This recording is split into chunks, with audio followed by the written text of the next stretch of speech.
नमस्कार दोस्तों, मैं एक बार फिर से आपका स्वागत करता हूं और आज का जो टॉपिक है बड़ा ही दिलचस्प होने वाला है। वह है भाव और घरों के बारे में। हर एक चीज जब हम जानना चाहते हैं, उत्सुक होते हैं, तो कौन से भाव से हम क्या जान सकते हैं उसका मैं कंप्लीट वेरवा आज आपको इस वीडियो में देने वाला हूं।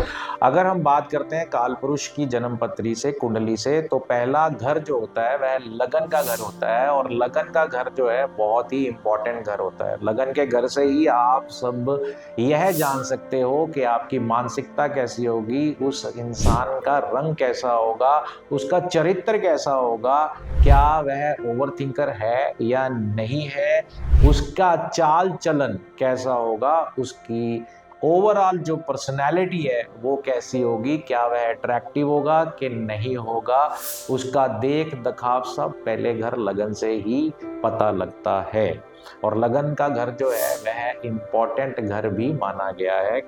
कम से कम 70% जो जिंदगी है वो यहीं से निकल के बाहर आ जाती है।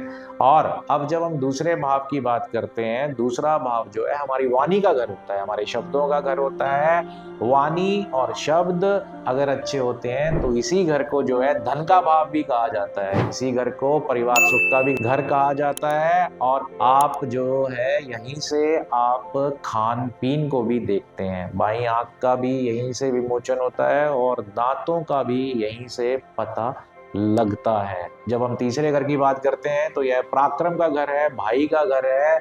आपकी मेंटल स्ट्रेंथ यहाँ से चेक होती है, आप कितनी मेहनत से कितना रिजल्ट लेके आएंगे वो भी पराक्रम घर से पता लगता है। यहीं से ही यह पता लगता है कि आपके रिश्ते आपके ब्रदर के साथ, भाई के साथ कैसे रहने वाले हैं, आपकी मेहनत से कितनी आउटपुट बाहर आएगी वो भी यही घर बताता है। और तीसरे घर से ही हमारा जो बॉडी पार्ट है, गर्दन रिप्रेजेंट होती है यहाँ से।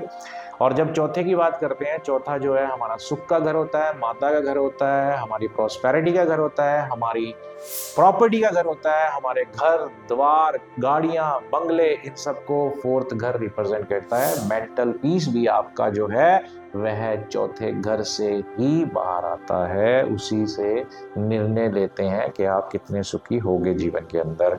अब पांचवें घर को बात करते हैं तो सारे पाप पुण्य पिछले जन्म के जो जो कैरी फॉरवर्ड होकर इस जन्म में आते हैं, मोक्ष का घर भी इसे माना जाता है और प्यार का घर, लव लाइफ का घर भी इसे माना जाता है। जो शिक्षा आप ग्रहण करते हैं वह भी पांचवें घर से हमें पता लगती है।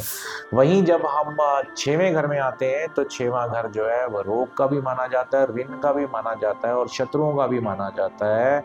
और यहीं से ही आपकी नौकरी का अनुमोदन भी किया जाता है। अब जब हम बात करते हैं सातवें घर की, तो सातवें घर में आपके पार्टनर की, मतलब आपका लाइफ पार्टनर, मतलब कि आपका बिजनेस पार्टनर, ये दोनों जो है हम सातवें घर से देखते हैं और यहीं से ही आपकी डेली इनकम का आंकलन भी किया जाता है। अब जब बात करते हैं आठवां घर, आठवां घर मतलब कि अगर आप मुझे सुन रहे हो तो आपको एस्ट्रोलॉजी में शौक है और आप एस्ट्रोलॉजी के अंदर अच्छा करियर बनाओगे नहीं बनाओगे वो भी आपका आठवां घर रिप्रेजेंट करता है। इसे मौत का घर भी बोलते हैं, प्लस इसको रिसर्च का घर भी बोलते हैं। रिसर्च माने के पीएचडी होल्डर्स जो होते हैं उनका जो घर है उसको यहीं से ही आंकलन किया जाता है कि वो पीएचडी होंगे नहीं होंगे। और वहीं हम जब नौवें घर की बात करते हैं तो यहाँ से हम अपने भाग्य की बात करते हैं। हर एक आदमी जीवन के अंदर अपने भाग्य को लेकर आगे बढ़ता है, अपनी किस्मत को लेकर आगे बढ़ता है और किस्मत ही सब कुछ होती है, वो यही नौवें घर से मालूम लगता है। इस घर के हालात और हालत देखकर मालूम लगता है कि आपकी किस्मत कैसी होगी। यह पिता का घर भी माना जाता है, धर्म का घर भी इसी को कहा जाता है। यहीं से हम जो बड़ी यात्राएं हैं उसको भी यहाँ से हम आंक लेते हैं। अब 10वें घर के अंदर चलते हैं। 10वां घर कर्म का स्वामी, कर्म का घर होता है और 10वें घर से आपको कौन सा काम करना चाहिए, किस काम में आपको जाना चाहिए, किस काम के अंदर आपको लाभ होगा, यह सब चीजें जो है हमें 10वें घर से मालूम लगती हैं। 10वां घर एक कर्म का घर माना गया है और इसी घर से आपकी इज्जत, मान, सम्मान सब इसी घर से देखा जाता है। शोहरत भी इसी घर से देखी जाती है और प्लस जो आपके घुटनों में जो है वो भी यहाँ इसी घर से देखा जाता है। इससे आगे बढ़ते हैं तो 11वां घर है का आय का घर होता है, माने आपके कितनी बैंक बैलेंस कितनी, प्रॉपर्टियां सब यहाँ से आंक ली जाती हैं, यहाँ पर कितनी सेविंग सब यहीं से ही पता लग जाता है। वो आपका घर है 11वां घर, और यहाँ पर आपके बड़े भाई भी रिप्रेजेंट होते हैं।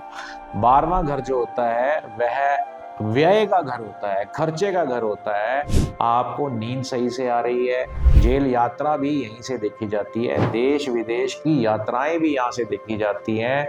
और यह घर जो है वह आपकी दाईं आंख का भी होता है। तो यहाँ से काफी हद तक आपको ये क्लियर हो गया होगा कि किसी भी क्वेश्चन का आंसर अगर आपने ढूंढना है तो कौन सा घर देखना है। अगर आपने प्यार देखना है तो 5वां घर, अगर आपने सुख देखना है तो 4था घर, अगर आय देखनी है तो 11वां घर, धन देखना है तो दूसरा घर, अगर आपको एस्ट्रोलॉजर बनना है तो आपका 8वां घर, और वहीं अगर आपने अपने काम क्या करना है तो 10वां घर, और वहीं जब आप अपने भाग्य की बात करते हैं तो आपका 9वां घर। तो यह जानकारी आपके भावों की है, और इस हर एक भाव जो है एक परसेंटेज कैरी करता है गुड और बैड का।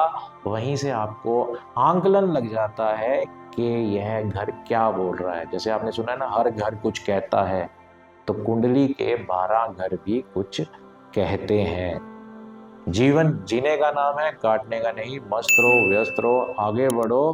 हर हर महादेव।